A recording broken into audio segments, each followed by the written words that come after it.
अहिले सामाजिक सञ्जालमा जापानको एक चिडियाखानामा रहेको पञ्च नाम भएको सानो बाँदरको कथा एकदमै चर्चामा रहेको छ।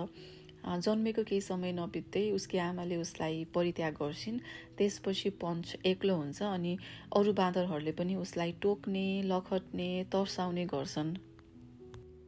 उसको त्यो एक्लोपन र पीडालाई कम गर्न उसलाई एउटा बाँदर जस्तै देखिने गुडिया दिइन्छ। आज त्यही निर्जीव गुडिया नै उसको साथी बनेको छ।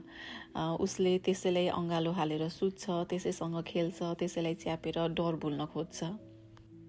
एउटा जनावरलाई त आमाको साथ यति आवश्यक पर्छ भने हामी मानिसलाई त झन् कति चाहिन्छ होला। नेपालमा कति बालबालिका आफ्नै आमा बुवा, आफ्नै घर आँगन, आफ्नो गाउँ समाजबाट टाढा भएर अनाथालयमा हुर्किरहेका छन्।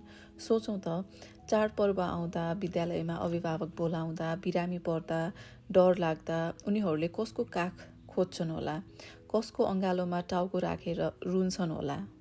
बालबालिकाको पहिलो अधिकार भनेकै आफ्ना आमा बुवाको माया पाउनु र परिवारको संरक्षणमा हुर्काउन पाउनु हो। तर विडम्बना, धेरै बालबालिका यही आधारभूत अधिकारबाट वञ्चित छन्। कोही गरिबीको नाममा, कोही शिक्षाको बहानामा, कोही विभिन्न परिस्थितिमा परिवारबाट टाढा पारिएका छन्। मैले नजिकबाट देखेको र बुझेको छु परिवारबाट टाढा भएका ती बालबालिकाहरूको मौन पीडा। बिस्तारै उनीहरूको आफ्नो पहिचान हराउँदै जान्छ, कसैले आफ्नो नाम नै गुमाउँछन्। एउटा बालगृहबाट अर्कोमा सार्दा सार्दै उनीहरूको बाल्यकाल नै हराउँछ। परिवारसँगको सम्बन्ध टुट्दा मनमा बसेको घाउ देखिँदैन, तर जीवनभर त्यो दुखिरहन्छ।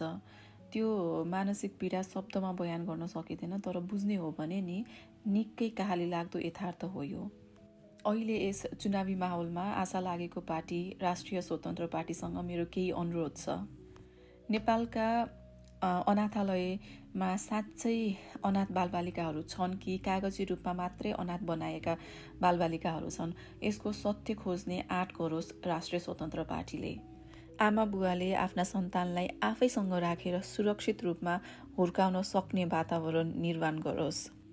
गरिबी, अशिक्षा वा अवसरको अभावमा कुनै पनि बालबालिका आफ्नो आमाको काख छोडेर अपरिचित ठाउँमा एक्लै बस्न नपरोस्। राजनीति केवल सत्ता र पदको लागि होइन, भविष्यको पुस्ताको लागि पनि हुनुपर्छ। ती साना मुटुहरूको आँसु देख्ने, उनीहरूको मौन चिच्याहट सुन्ने र उनीहरूलाई परिवारको न्यानोपन फर्काइदिने संवेदनशील शक्ति बनोस् राष्ट्रिय स्वतन्त्र पार्टी। किनकि हरेक पञ्चलाई एउटा गुडिया होइन, आफ्नो आमाको काख र